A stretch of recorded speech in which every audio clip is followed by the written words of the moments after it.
Bienvenue chez moi à Bali, mon pays d'adoption. Depuis que j'ai fait fortune dans l'entrepreneuriat, je m'y suis installé. Et honnêtement, je m'y plais. Le cadre de vie est verdoyant, reposant... Oula, attendez. Il est 8h45, on commence le petit déjeuner, donc vous avez bien vu, j'ai pas de routine comme la plupart des entrepreneurs qui font des vidéos sur YouTube qui disent moi le matin je me lève, je médite, je fais une douche froide, voilà, moi j'ai pas forcément de tout ça, je suis un petit peu comme je le sens chaque matin. Donc pour le petit déjeuner, je commence toujours avec une grande tasse d'eau, parce que la nuit du coup on se déshydrate, et vu qu'on se déshydrate, il faut se réhydrater, en plus vu que j'ai pris une douche assez chaude à 35 degrés, ça déshydrate aussi. Donc...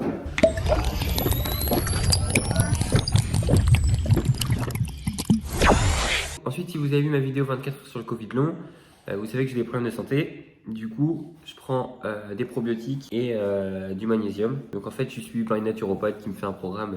Je sais pas si vous êtes comme moi, mais moi avant j'avais vraiment du mal à avaler les médicaments. Et maintenant j'y arrive depuis que j'ai eu mes soucis parce que j'étais obligé de les avaler. C'est que je vais commencer par un petit gâteau au yaourt que j'ai fait hier, qui est ici. Et ensuite, je vais mettre un petit peu de caramel sur mon gâteau yaourt au lait de brebis parce que je prends plus de lait de vache. Donc voilà, je finis le petit déj et on commence à bosser. Allez. Du coup, il est 9h13. Du coup, avant de vous expliquer ce qu'on va faire, pour ceux qui n'ont pas vu les vidéos précédentes, donc moi je suis consultant en marketing digital pour les agences immobilières et plus précisément pour les professionnels de l'immobilier. Donc en fait, pour expliquer en gros ce que je fais, c'est que je propose un service d'accompagnement sur le digital en termes de communication et de marketing pour développer des notoriétés, développer aussi sa visibilité et obtenir des clients. Et je m'adresse uniquement aux professionnels de l'immobilier. Donc premièrement, pour commencer la journée, on va analyser une mission que j'ai à faire pour un de mes clients pour acquérir des prospects. Donc en fait, j'ai mis en place une stratégie Facebook Ads sans rentrer dans le détail. Et je dois analyser un petit peu les métriques et lui donner les premiers résultats. Ensuite, on va faire de la prospection ensemble. Ça, je pense que ça peut être cool. Donc, on va appeler en fait des agences immobilières sur un secteur donné et essayer d'obtenir des rendez-vous. Du coup, là, vous avez pu voir un petit peu ma routine matinale. En gros, il n'y en a pas. Donc, je ne prends pas de douche froide. Je ne fais pas de méditation le matin. En fait, l'idée et le concept de cette vidéo, c'est de montrer concrètement qu'on peut entreprendre une activité d'entrepreneur tout en étant dans une situation en fait qui ne ressemble pas forcément à tout ce qu'on voit sur YouTube. C'est-à-dire que là, souvent, vous allez taper entrepreneur, 24 heures dans ma vie d'entrepreneur, les gens ils vont vous montrer qu'ils sont à Bali, qu'ils sont à Dubaï, qu'ils sont je sais pas où, avec des belles voitures, avec des belles plages, avec limite on a l'impression qu'ils travaillent 4 heures dans la semaine. Donc moi l'idée c'est un petit peu plus de recentrer les choses, de montrer que voilà, n'importe qui dans toutes les situations que vous pouvez donner. Par exemple, moi j'habite en Vendée, là je suis retourné chez mes parents parce que j'ai eu des problèmes de santé, avant j'étais agent immobilier. Et du coup je recommence une petite activité en tant qu'indépendant à côté d'un service civique où je gagne 600 € par mois. Donc le service civique me prend 24 heures par semaine et le reste du temps je travaille sur mon entreprise.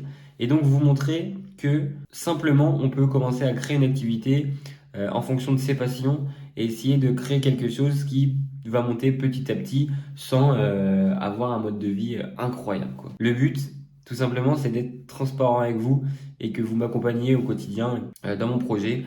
Et donc, je vais vous donner des petits tips de temps en temps. Après, je suis pas là non plus pour vous donner les 100 000 conseils pour réussir. Parce que pour moi, l'entrepreneuriat, c'est juste de tenter des choses. Si ça va pas, eh ben on prend du recul sur ce qu'on a fait, sur les actions qu'on a menées, et on essaye de repasser à l'action pour essayer d'éviter le problème qu'on a rencontré. Et du coup, on avance petit pas par petit pas, étape par étape. Voilà. Allez, on commence tout de suite. Yo tout le monde, 10h03. Du coup, on va passer directement à la prospection. Donc en fait, hier, j'ai fait un fichier Excel où j'ai listé toutes les agences immobilières d'un département donné, enfin des grandes villes d'un département donné. Bon, je sais pas comment vous êtes vous du coup de votre côté, mais c'est vrai que moi du coup j'ai l'habitude de travailler sur du papier. Enfin, c'est bien de travailler sur l'ordinateur, mais de temps en temps, par exemple pour rédiger le discours que je vais dire au téléphone, j'aime bien faire ça sur du papier. L'agenda, moi l'agenda c'est agenda papier. Malgré le développement des nouvelles technologies, de l'ordinateur et d'un tas d'applications qui est efficace pour adapter son organisation. C'est vrai que moi j'aime bien rester stylo papier de temps en temps. Du coup là on va passer directement à la rédaction du script de mon discours qui va me permettre du coup de prospecter les agences immobilières d'un secteur donné. On est parti. On a équipé les écouteurs pour appeler et pouvoir écrire en même temps. Et du coup on va passer directement aux appels. Donc vous allez pouvoir voir un petit peu mes réponses. Oui bonjour monsieur, je suis au téléphone et je suis consultant en fait en marketing digital pour les agences immobilières. En fait, j'accompagne les agences immobilières à développer leurs réseaux sociaux et pourquoi pas aussi tout ce qui est vidéo et publicité sur Facebook et Google. Et en fait, en regardant un petit peu votre Facebook, j'ai vu que la dernière publication est datée de mai, donc je voulais savoir si vous aviez potentiellement des besoins. Ouais, l'optimiser. D'accord, c'est gentil. Ouais. Euh, Comment? Et vous êtes monsieur du coup? Moi, mais je calcule, je fais avec des devis pour les tarifs. Parce qu'en fait, je prends en compte, c'est une offre globale et je prends en compte, si vous voulez, le nombre de conseillers qu'il a à l'agence pour que ça soit 100% personnalisé en fait à la taille de l'agence. Mais je vous tiens au courant. Merci à vous en tout cas pour votre gentillesse. Au revoir. Du coup, deuxième appel, je disais, j'ai pas obtenu de rendez-vous parce qu'en fait, dans l'analyse du client, je me suis dit qu'il fallait pas que je force. En fait, lui, ce qui l'intéressait vraiment, c'était d'avoir un prix parce qu'il a un prestataire qui s'occupe de son site internet qui propose ces choses-là. Et en fait, j'ai essayé de trouver votre page Facebook, mais je ne l'ai pas trouvé. Donc, je voulais savoir si vous aviez potentiellement des besoins dans ce domaine-là. Oui, pas de souci, je rappelle dans une heure. Super, ben merci à vous. Merci à vous. À tout à l'heure, au revoir. Du coup, là, on va rappeler à 11h35. On va mettre une petite alarme pour nous prévenir et ne pas oublier d'appeler. Tac. Et on enchaîne. En fait, pour les gens que ça intéresse, ce que je fais, moi, avant d'appeler le prospect, enfin l'agence immobilière, je regarde sur Instagram, sur Facebook, voir s'ils ont des réseaux, voir un petit peu ce qu'ils proposent. Je regarde leur site. Comme ça, je peux avoir une phrase d'accroche concrète et pas dire une phrase bateau, quoi. Mon approche, elle est vraiment personnalisée, en fait. Ouais, vous n'avez pas forcément envie de développer de vos réseaux sociaux pour le moment. D'accord, ok. À vous aussi, madame, au revoir. Bon, premier refus, c'est pas grave, on enchaîne. Alors, je vous explique, je suis consultant en marketing digital pour les professionnels de l'immobilier. Donc, en fait, je les accompagne sur les réseaux sociaux. D'accord, vous n'avez pas besoin pour le moment, vous vous gérez tout seul. Ça marche, super. Bon, bah, je vous souhaite une bonne continuation alors. Je vais quand même leur envoyer un mail assez gentil suite à mon appel, machin, machin. Et puis comme ça, je vais laisser mes coordonnées parce qu'on sait jamais, peut-être qu'un jour ils vont changer d'avis. Au moins, ils auront mon mail. Du coup, là, j'ai carrément fini ma prospection. Du coup, j'ai carrément appelé 19 agences immobilières. J'ai potentiellement 3 rendez-vous. Je dois envoyer mes tarifs, etc. à un autre professionnel. Et en plus, bah, je vais laisser des petits mails. J'ai eu quelques refus. Mais bon, à chaque fois c'était cordial, c'était gentil, donc je les ai bien pris, il n'y a pas de souci. Donc là, ce que je vais faire, il est midi 8. Avant de manger, on va rédiger ensemble du coup les mails, envoyer la plaquette si j'ai le temps, et vers midi et demi, on va se faire à manger. Et je vous emmène avec moi dans la cuisine. Allez, à tout de suite. En fait, ensuite, je vais mettre la date du jour, en fait, et en dessous, du coup, je vais mettre des petits tirets avec tout ce que j'ai à faire. En fait, tout ce que, par exemple, je dois envoyer un mail à telle agence, je dois rappeler cette agence à telle heure, je dois t'attaquer. Et comme ça, après, j'aurai un suivi. Après, lundi, je repasserai. Je mettrai en vert tout ce qui a été fait, en orange tout ce qui doit être fait, en rouge tout ce qui est urgent. Et donc voilà, en gros, mon meilleur ami du moment. Moi, je fais tout avec Canva. Donc, je ne l'ai pas encore en pro. En fait, j'attends d'avoir un petit peu plus de clients pour l'avoir en pro. Mais pour l'instant, j'en ai pas besoin. Mais honnêtement, Canva, c'est vraiment un outil incroyable, je trouve. Enfin, on peut faire tellement de trucs en si peu de temps. Donc, je fais tout sur ça. Bon, j'ai traîné là, il est 13h, j'ai fini le devis, la plaquette, etc. Mais regardez juste avant, j'ai fait une petite vidéo en fait que je pense que je vais envoyer quand les gens me demandent par exemple une plaquette de mes services, qu'est-ce que je propose réellement, enfin concrètement, pour qu'ils puissent me voir, qu'il y a un côté un petit peu humain. Donc je vous montre le début de la vidéo. Bonjour, moi c'est Lucas, je suis un ancien agent immobilier. Actuellement dans la cuisine, on passe tout de suite du coup à la conception du fameux repas. On est parti. Alors du coup il va y avoir des carottes, du poivron et un oignon. En féculent du coup je pense que je vais faire de la purée. Et en protéines il me reste un fond d'haricots rouges. Et en dessert comme ça je prendrai une tranche de fromage. Et comme ça je ne mange pas de viande ce midi. Je ne suis pas végétarien parce que ça m'arrive de manger de la viande. Juste je fais attention à pas trop en manger. Et quand j'essaie d'en acheter, j'essaie d'en acheter de la bonne, ou alors quand je vais au restaurant, mais quand je suis chez moi, j'essaie de pas en manger, ou du moins à diminuer drastiquement ma consommation. Je viens de vivre des trucs de fou, nostalgique devant un but de foot. Laisse-moi sortir du trou, plus émotif qu'un retour aux sources. J'ai fini vidé comme un pack de 16, je me suis réinventé comme un mec de test. Moitié dépressif comme un corps après ravagé comme adversaire de gaine. J'ai touché le fond, c'est rien, dans la vie y'a des hauts, des bas. Un petit conseil, quand vous souhaitez faire de la purée pour qu'elle devienne un petit peu meilleure, je vais vous donner un petit conseil, enfin mes épices que je mets dans la purée. Du coup, je commence par mettre de l'ail, parce que je trouve que le mix pomme de terre ail, c'est vraiment bon. Ensuite, moi je mets du sel, un petit peu de sel, et il y a des petites épices dans le sel.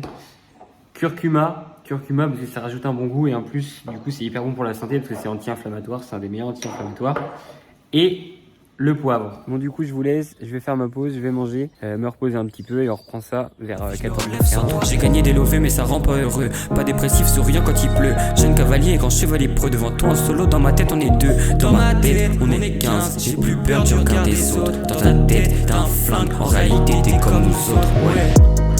Je recompte mes défaites, y'a des braves qui se perdent.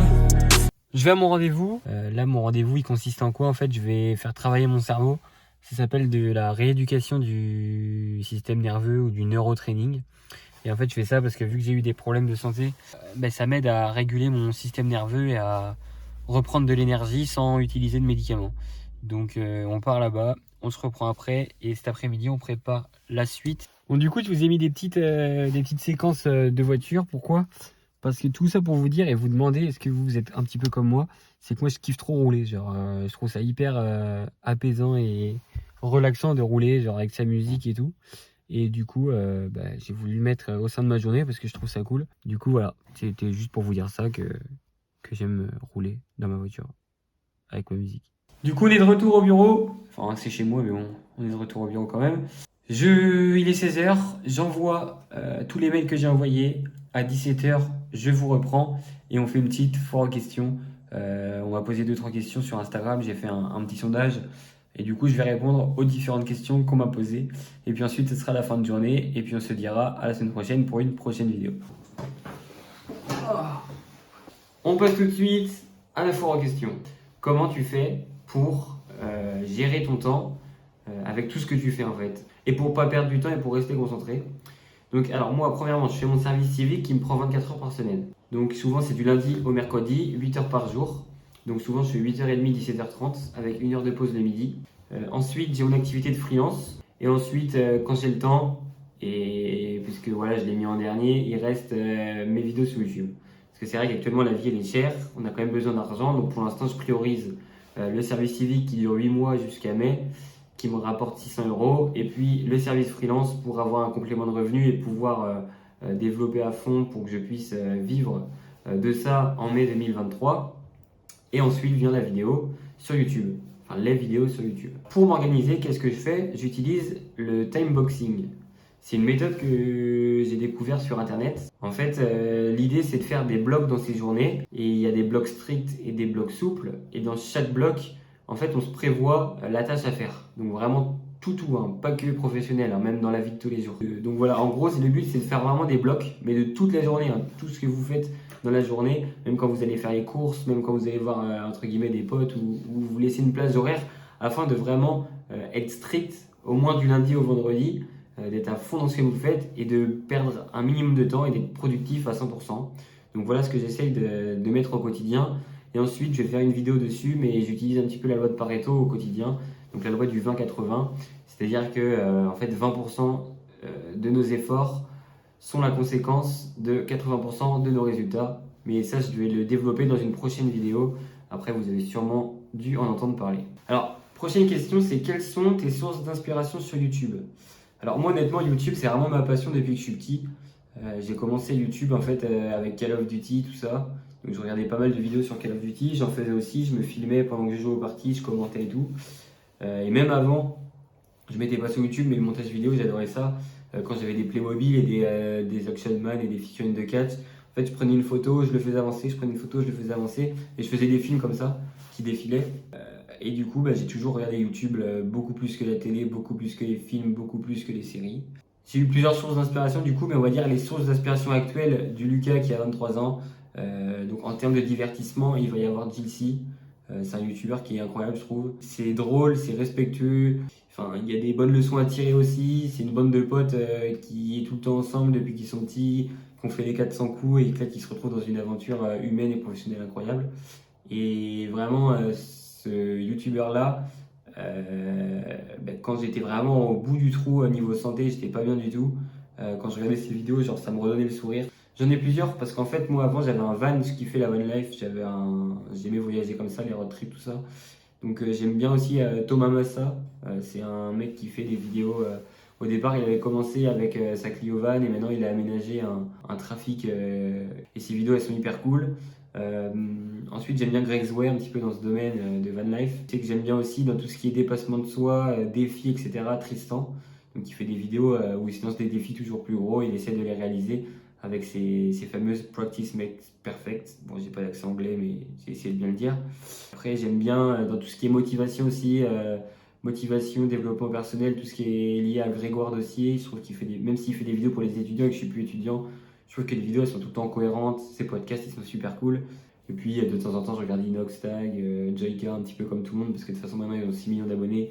Donc on va dire que tout le monde les connaît, donc je les ai pas cités, mais bien sûr que je regarde leurs vidéos de temps en temps, tout ce qui est Théodore, etc. bien sûr. Pourquoi tu te lances sur YouTube? Alors ça c'est une bonne question.